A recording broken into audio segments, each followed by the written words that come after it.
এখন দেখেন না, ইসলামের কোন সংগঠন করলেও পরিচয় দিতে পারে না বছরের পর বছর জুড়ে। কেন? পরিচয় দিতে দেরি, জেলখানায় নিয়ে ঢুকাতে দেরি না। এক একজনের মামলা শুনলে মাথাই ধরে না। কেউ বলে হুজুর 100টা মামলা, 200টা মামলা। আমরা কাশিমপুরে আল্লাহর এক বান্দারে পেয়েছি মাত্র 313টা মামলা।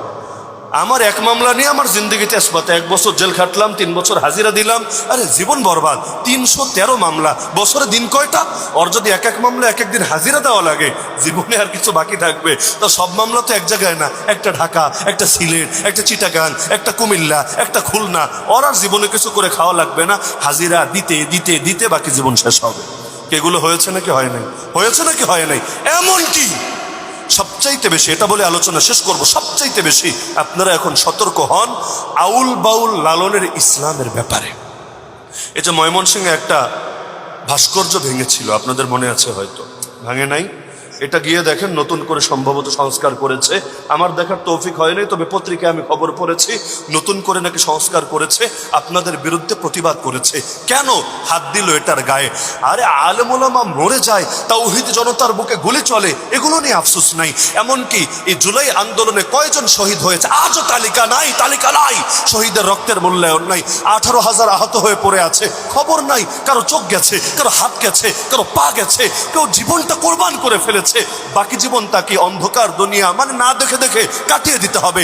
আর এই 18,000 আহত রোগীর খবর নাই, সেবা নাই, শুশ্রূষা নাই, খেতে পারছে নাকি পারছে না এগুলো নিয়ে টেনশন নাই। ওরা আছে কয় টন ইলিশ পাঠাবে ইন্ডিয়ারে, মোদিজির মুখে কেমনে একটু হাসি ফোটাবে, এই সমস্ত শয়তানি আর ভণ্ডামি।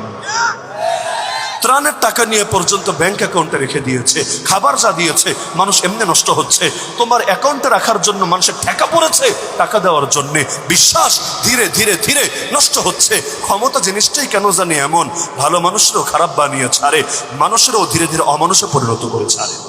এই যে এবার ধর্ম উপদেষ্টা হওয়ার জন্য আমাদের শেখ আহমদুল্লাহর কাছে প্রস্তাব এসেছিল না, অনেকে তো জানেন।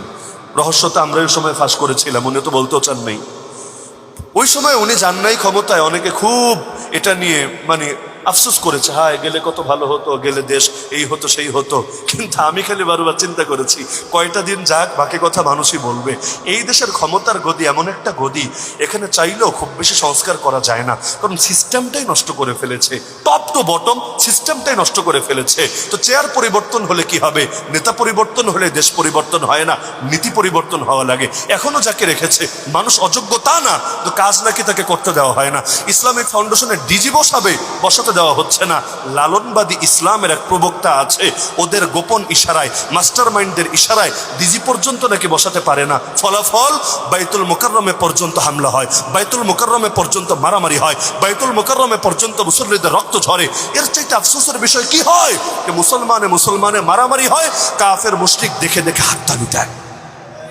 এমনকি এগুলো নিয়ে বললে আমরা খারাপ। গোপালগঞ্জে এক মাহফিলি আজকে আমি ক্যান্সেল করেছি। কেন? কারণ যে আল্লাহর বান্দারা বাইতুল মুকাররমে মারামারি করেছে, আমাদের কাছে একেবারে ঊর্ধ্বতন কর্তৃপক্ষ থেকেই বিশ্বস্ত সূত্রে তথ্য এসেছে, হুজুর আপাতত গোপালগঞ্জে আইসেন না, না হলে ভিন্ন ষড়যন্ত্র চলছে, আমরা খবর পেয়েছি, আপাতত আইসেন না, না হলে যারা বাইতুল মুকাররমের মধ্যে আক্রমণ চালাতে পারে, রক্তারক্তি করতে পারে, তারা মাহফিলে গন্ডগোল লাগাবে না আর আপনাদের ক্ষতি করবে না, কি গ্যারান্টি আছে? বললাম ঠিক আছে, মাহফিল একটা না 100টা গেলে যাক, কোনো পরোয়া নাই, কিন্তু অন্যায়কে অন্যায় বলতেই হবে। আমার বাপ যদি করে তাও অন্যায়, আমার পীর যদি করে তাও অন্যায়, আমার হুজুর যদি করে তাও অন্যায়। আমরা এক ফ্যাসিস্টকে যেমন বিদায় করেছি, ওই ফ্যাসিস্টের 5 চামচার দালাল যেই কয়টা আছে সবগুলো ফ্যাসিস্টকে বিদায় করতে রাজি আছে। তো এখন একের পরে এক এখন মাস্টার মাইন্ড যেই কয়টা ছিল, এমনকি যারা এখনো কলকাঠি নাড়ছে অন্দরে অন্দরে পরতে আমি এদের আকীদা নিয়ে নতুন করে পড়াশোনা শুরু করেছি। যারা কি ভাবে বা কি চায় কি করে, এক একদিন এক একটা থিওরি সামনে আসে, আমার মাথার উপর যেন আসমান ভেঙে পড়ে। পারি না মানে দক্ষটা পারলে কলিজাটা খুলে মানুষের সামনে দেখাতে, বললেও ঝামেলা, বলে শুধু শব্দ শোনার একটা চোখেই পড়ে, আর কেউ কি দেখে না? আরে ভাই দেখলেও যদি কেউ না বলে কি বলার আছে?